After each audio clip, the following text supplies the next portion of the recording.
Ratos de Porão é uma banda brasileira de punk rock formada em novembro de 1981, durante a explosão do movimento punk paulista. No início da década de 1980, influenciado pelo movimento punk que começava a tomar forma em São Paulo, Betinho Macete, baterista da banda, formou o Ratos de Porão com seu primo João Carlos Molina Esteves, o João, vocalista e guitarrista, e o amigo Jarmas Alves, o Jabá, baixista, no distrito de Vila Piauí.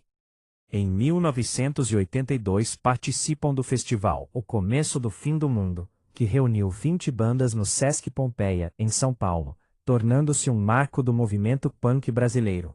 Em 1983, já com Mingau na guitarra, fizeram seu primeiro registro musical no Split Sub. Após o lançamento do álbum, Betinho decide sair, o que fez João passar a ser baterista. João Gordo conheceu a banda durante as gravações da compilação e logo assumiu o microfone. Em 1984, lançam o álbum de estreia, Crucificados pelo Sistema, álbum pioneiro de hardcore. Nessa época, os punks paulistanos começaram a chamá-los de traidores do movimento, pois o Ratos trocou o punk tradicional pelo hardcore. A época da gravação do álbum coincidiu com o chamado fim do movimento punk de São Paulo, devido a brigas e rixas de gangues. Em razão disso, não houve show de lançamento e o Ratos de Porão se desfez por um breve período. Ainda em 1984, a faixa Parasita saiu na coletânea internacional World Class Punk, lançada em cassete pelo selo Hoyer de Nova York. Como ocorria com a maioria das coletâneas gringas de bandas punk da época, e muitas traziam faixas de bandas brasileiras, só souberam de sua participação após o lançamento. E até hoje, não receberam nada por isso, apesar de a coletânea ter dado um bom lucro. Por outro lado, foi útil para divulgar o Ratos de Porão pelo mundo.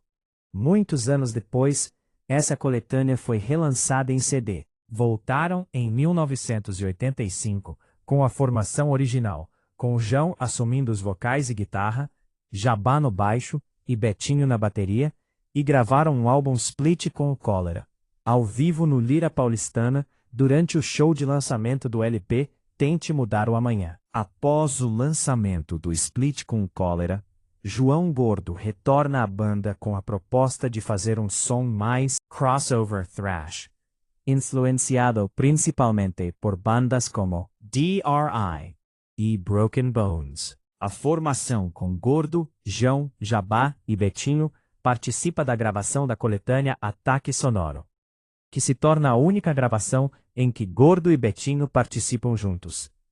Após o lançamento da coletânea, Betinho sai da banda de forma definitiva. Para substituir Betinho, chamam Spaghetti e, em 1986, lançam pela gravadora Baratos Afins o álbum Descanse em Paz.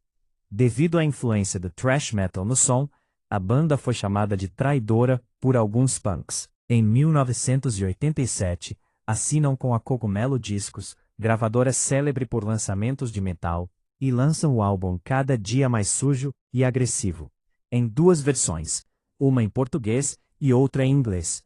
O trabalho marca a parceria com os integrantes do Sepultura, na época, Max Cavalera e Andrés Kisser, que participam na faixa Morte e Desespero.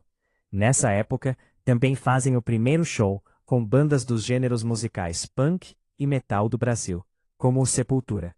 Esse show criou polêmica, pois devido a rixas na época entre as duas tribos, comentou-se que iria haver brigas durante a apresentação.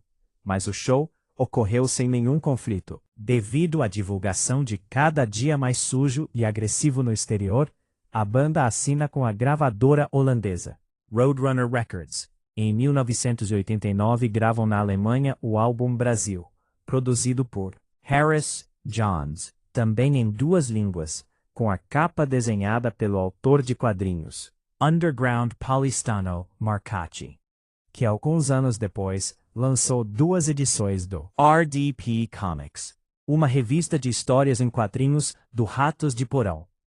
Em 1990, gravam Anarchophobia, novamente na Alemanha, com o mesmo produtor e mesmo desenhista de capa de Brasil, incluindo um cover de Commando dos Ramones, e realizam uma turnê europeia para a divulgação do álbum. Em 1992, lançam o álbum RDP ao vivo, gravado ao vivo em São Paulo, com o baterista Boca, ex-Psychic Possessor, no lugar de Spaghetti, que saiu da banda após a turnê europeia. Em 1993, gravam Just Another Crime in Massacreland, o único álbum com a maioria das músicas em inglês, com exceção de Supposicolor, em português, Quando ci vuole, em italiano, e Ultra Seven no Uta, uma versão da música tema do seriado Tokusatsu Ultra Seven, em japonês. Esse foi o álbum mais voltado para o thrash metal da banda, incluindo um cover de Breaking All the Rules, de Peter Frampton. Também gravam a música Vídeo Macumba para a coletânea No Major Babes do jornalista Marcel Plas, pela Caffeine Records. Em 1995, lançaram Feijoada Acidente, um tributo a bandas punk brasileiras e internacionais. O título é uma paródia a The Spaghetti Incident, disco do Guns N' Roses, que também é um tributo. Em 1996, lançam o álbum Carniceria Tropical pela gravadora Paradox. No Exterior, esse álbum marca o início de uma parceria entre a banda e a gravadora Alternative Tentacles, de propriedade de Jello Biafra, ex-vocalista da seminal banda punk estadunidense Dead Kennedys. Essa parceria dura até os dias atuais. Em 1999, lançam Periferia 1982, com gravações de demo-tapes do início da carreira. Para comemorar seus 20 anos de estrada, regravam o primeiro disco com o nome de Sistemados pelo Prochifa, que vem com uma revista contando a trajetória da banda. Neste disco, fazem ainda uma homenagem à banda pioneira do movimento punk em Portugal, os Aqui Del Rock, fazendo um cover da música Eu Não Sei. Em 2001, o baterista Boca lançou o EP Guerra Civil Canibal pelo seu próprio selo de gravação, Pecúlio Discos. Em 2003, o Ratos de Porão assinou com a gravadora especializada em heavy metal Century Media e lançou o elogiado Onisciente Coletivo. No mesmo ano, o grupo lançou o disco ao vivo no CBGB, gravado em 2000, no Templo do Punk Rock, em Nova York. CBGB. Em 2006, o quarteto lançou o CD Homem Inimigo do Homem, pelo selo nacional. No próximo episódio do Ratos de Porão, até mais. Se você gostou, dê um like e compartilhe, e continue acompanhando os nossos vídeos. Esse é o canal Histórias do Punk Rock. Até uma próxima, galera.